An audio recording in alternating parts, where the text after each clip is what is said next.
Welcome Juicebox Sports presented by Mario Sanchez. I'm your host, Mario Sanchez, Texas realtor and NFL owner of the Green Bay Packers. Derek Jeter realized Alex Rodriguez was not a true friend after the latter's infamous interview with Esquire in 2001. That's according to Jeter himself. He opened up about the incident in The Captain, a 7-part docuseries. The debuts that on ESPN on July 18. After the home run derby, one day Jeter and A-Rod would become teammates, but their intertwined saga became 7 years before. Star shortstops who were born about a year apart. Jeter and A-Rod forged a friendship that was constantly covered both in the press and during games. Whenever the Yankees played the Mariners in the mid to late 90s. The bromance ran so deep that they actually had sleepovers at each other's homes when their teams played each other. There was even the infamous moment in 2000 when their teams had a bench-clearing brawl and Jeter A-Rod's chumminess amid the scrap was enough to aggravate Jeter's fiery teammate Chad Curtis. Eventually, a juxtaposition emerged where Jeter became an enormous star as the Yankees won the World Series 4 times in 5 years. And then there was A-Rod, whose gaudy stats propelled him to receive a 10-year, $252 million contract from the Rangers, an eye-popping record contract at the time. There was constantly chatter comparing and contrasting their respective accomplishments, and it became something of a faith versus reason debate where Stark's believers in intangibles will choose Jeter and debate statisticians where certain A-Rod was far superior. Then came the Esquire story. We managed to convince Esquire magazine that this would be a good story, author Scott Rapp said in the documentary. We had a chance not just to write about a player, but also an agent in Scott Boras that many consider to be the devil. The interview took place for a couple of hours during a Heat game in Miami. Rob's competitive juices were flowing as he spotted a writer from rival GQ magazine also in town to write the A-Rod story. Rob went into the interview trying to learn about who A-Rod was. He said he did not go into it expecting the star to say something that would piss Jeter off. I ran into the guy and said, "I'm going to destroy you.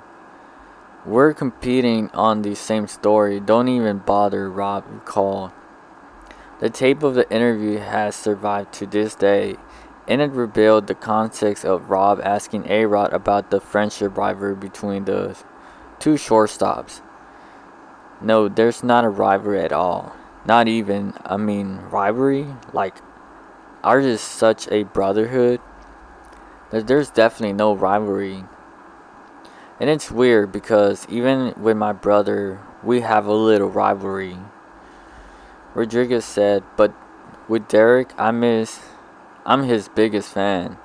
Nothing is vice versa. Then Rob asked about what he thought about Jeter's character. And now, a quick word from our sponsors.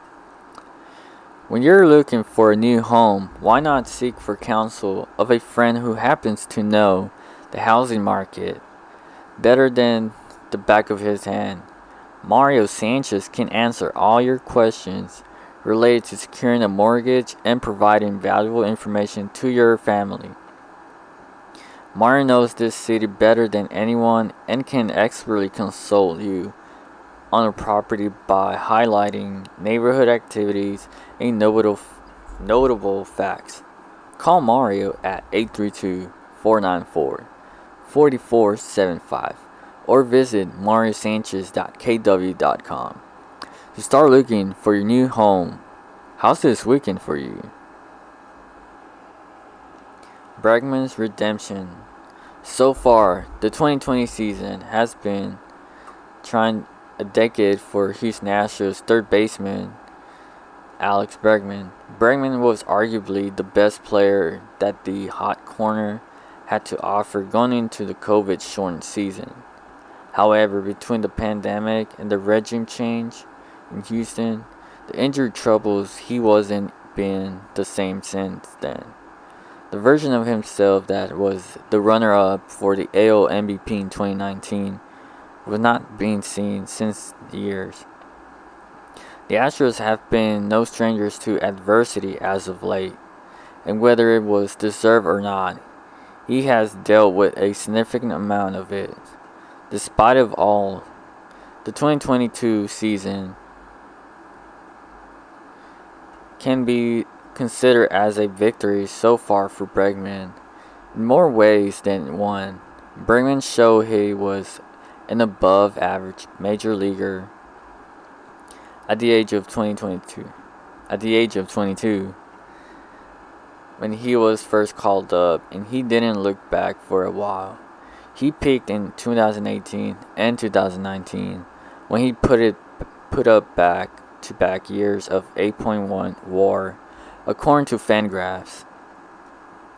He was the class of the game in terms of third baseman in those two unreal seasons, leading in WAR, walk rate 15%, isolated power 270, OBP 409, and the most impressive WAR RC plus 162, to be 62% more productive than the leaguer average.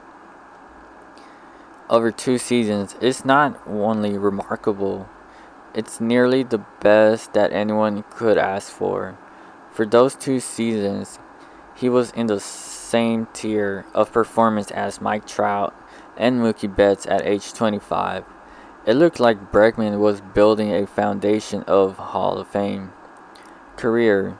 In 2020, things went awry, but quickly became one of the most hated faces of the team's cheating scandal after delivering an apology during the spring training that many opposing fans took as half-hearted. His head was thrown at multiple times by Joe Kelly, who tried to exact his form of payback for the sign stealing, and he was strongly disliked anywhere else outside of Houston. What seemed inevitable following the scandal happened. He and the Astros underperformed, and they had a losing record in 2020. The expanded playoff format allowed them to push to the ALCS to 7 games, but then they lost to Tampa.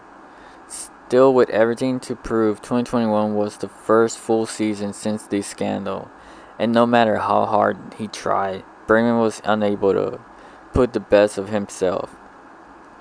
A quadricep injury kept him out of nearly half of the year.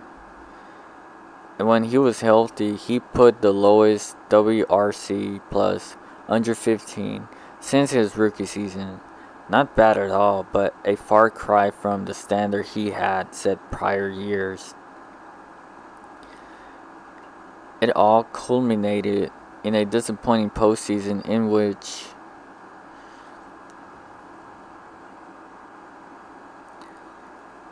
he managed an OPS of just 604 and drew criticism for not delivering in the clutch when his team needed it. The narrative started to prevail. The after effects of cheating scandal had permanent effect on him. He couldn't rebound from injury very well, and that he was not able to hit the way he used to when AJ would still manage the team. The season while he's certainly in the right direction, after all, he's still 28. So any regression of his performance could never have been caused by natural aging effects. Bregman has a WRC plus of 130, his highest since 2019, and 11 fewer games played. He has already passed his WRAR total from last year during sitting at 2.5, which also puts him on pace for his highest since 2019. He's walking more than he's striking out, something he had not yet done since Dusty Baker became the team manager. He may never be as good as he was 3 seasons ago. Some people won't put as much stock into this, but Bregman is playing his best baseball since then. What sticks out the most is how this compares to other third basemen around the league. That 2.5 WAR places third amongst AL third basemen behind only Rafael Devers and Jose Ramirez in fourth, if you count DJ LeMahieu, who has played multiple infield positions regularly, which is only the fringe of all-star territory. His 130 WRC plus places fourth in the group, as well as it's quite refreshing for those with the Astros organization to see that Alex Bregman is back to being top-tier third baseman again. Many will fairly argue that he deserves what he's gone through, but nevertheless, it has been a much tougher road in recent years for Alex Bregman than at the start of his career, from being hated by opposing fans to randomly regressing to be above average instead of being a superstar to injury troubles. It hasn't been easy for him to reconstruct a name for himself league-wide. However, those within the Astros fan base are proud of him, and for good reason. He's finally trending upward on the field and cementing himself as a crowd favorite for his generosity off the field. Re-emergence only spells more trouble for the rest of the American League. To the Rangers beat, Rangers catcher Mitch Garver will undergo surgery on Monday to repair an injured flexor tendon in his right forearm. Garver has been limited to DH duty since mid-May, and both the training staff and the front office felt the surgery was inevitable. Seager had a slow May and June, but he seems to be turning into around in July after back-to-back 2-for-3 performances against Minnesota, each including a homer on July 8 and 9. He is 11 for 31. That's .355 with the 3 homers, 8 RBIs, and just 1 strikeout in 8 games since the calendar flipped. The Rangers' home of Globe Life Field held an opening day ceremony for the newly announced Oatley Park, a kid-friendly wiffle ball park addition on the upper level center field concourse. The Rangers have their middle infield set for the foreseeable future, but that hasn't stopped number 10 prospect Luis Angel Acuna from putting on a show with high A Hickory. The shortstop and little brother of Braves superstar Ronald Acuna had one of the best months of his short professional career in June, slashing .293, .393, and .435 with 3 homers and 14 RBIs. Acuna has done nothing but dominate since the Rangers signed him out of Venezuela in 2018 for $425,000. He overpowered the Dominican Summer League pitching the following year during the 42, .438, and .455 with an .893 OPS in his professional debut, but missed out on one key developmental year when COVID-19 prompted the cancellation of the 2020 minor league season. Despite a roadblock to the big leagues with Seager and Seaman, Acuna isn't worried about the things he can't control while he continues to work his way through the Rangers farm system. I'm going to keep doing what I have been doing. Acuna said through an interpreter during spring training. Just keep working hard, focusing on my work, and I'm going to keep putting my best foot forward. And the rest is in God's hands. Thanks for listening to the Juicebox Sports Podcast. Don't forget to subscribe to my podcast. Till next time.